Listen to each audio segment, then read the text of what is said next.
Bonjour à tous, alors je vais vous raconter un de mes souvenirs mémorables qui s'est passé durant mon projet de solidarité internationale au Pérou cet été. Et oui, ça fait déjà 9 mois que nous sommes revenus. Ça fait 9 mois et pourtant, quand j'y repense, je me souviens encore de l'excitation que j'avais quand j'étais à l'aéroport de Bordeaux juste avant de prendre l'avion direction Madrid depuis Lima. Je ressens encore cette excitation rien que d'en parler. Je trouve ça vraiment fou. Je trouve ça vraiment magique et ouais, ça me confirme que je l'oublierai jamais, je crois.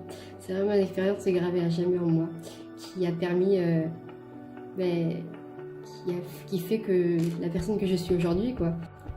Bon, sinon je vais essayer de vous raconter un de mes meilleurs souvenirs. C'est très compliqué quand même le choix parce qu'en un mois, il y a quand même beaucoup de souvenirs. Et donc du coup, si ça a pris 9 mois pour que je vous fasse cette vidéo, pour que je vous raconte le souvenir, c'est que déjà, on va pas se le cacher, c'est pas très facile de parler devant une caméra pour raconter un souvenir. Déjà que devant des gens, c'est pas facile, devant une caméra, c'est pas facile non plus. Mon meilleur souvenir, bon, un de mes meilleurs, c'était un jour quelconque, un jour d'association.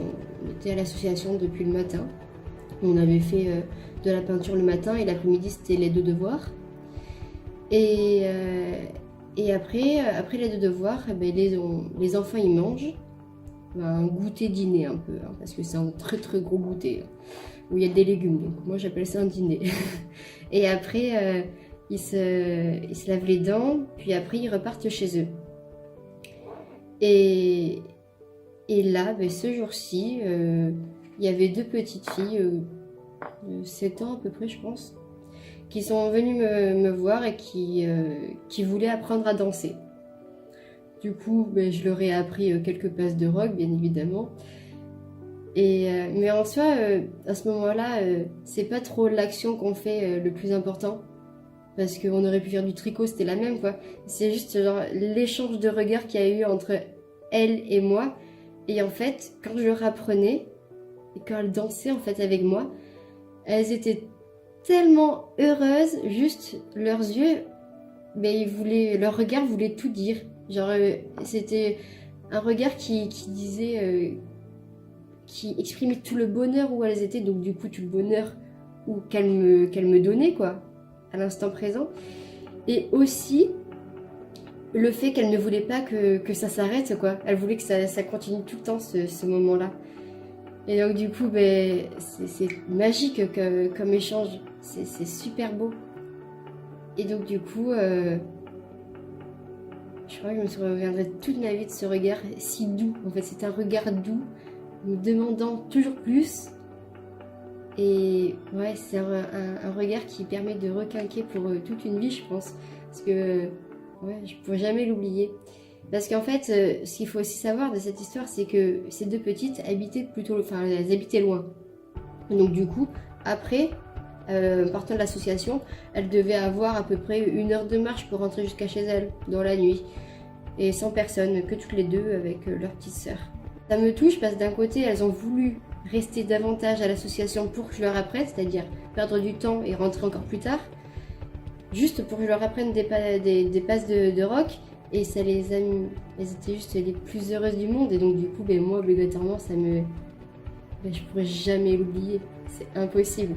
Ce que je retiendrai de cette expérience hors du commun, c'est en premier lieu cette richesse humaine énorme, juste indescriptible. Il y a une relation entre les locaux et nous, juste magique. Et je suis fière aujourd'hui de pouvoir dire que ce sont mes amis. En général, on ne peut pas dire que les gens sont des amis en si peu de temps, sauf quand on vit ces expériences-là et qu'on vit des moments pareils. Ouais, je peux dire que c'est mes amis. Et je suis aussi heureuse d'avoir découvert cette culture si magnifique, inconnue il y a peu, mais aujourd'hui que j'aime comme jamais. Je conclurai pour ce projet. C'est comme quoi quand on a des rêves, il faut juste se donner les moyens et on y arrive. Donc quand on veut, on peut. Parce que partir au Pérou, pour moi, était un rêve depuis toute petite. Je l'ai réalisé à 18 ans. Et c'est magique. C'est vraiment des expériences inoubliables.